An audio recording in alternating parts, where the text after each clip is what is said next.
Multiplication.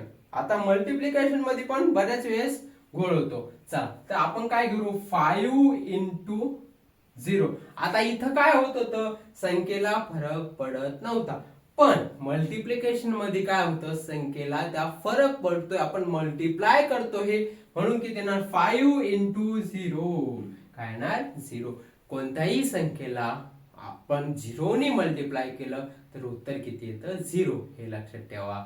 कोणत्याही संख्येला 0 ने मल्टिप्लाय केलं तर उत्तर किती येतं 0. आलं ध्यानात बसलं. चला किंवा 0 इंटू 5 किती येणार 0. ओके.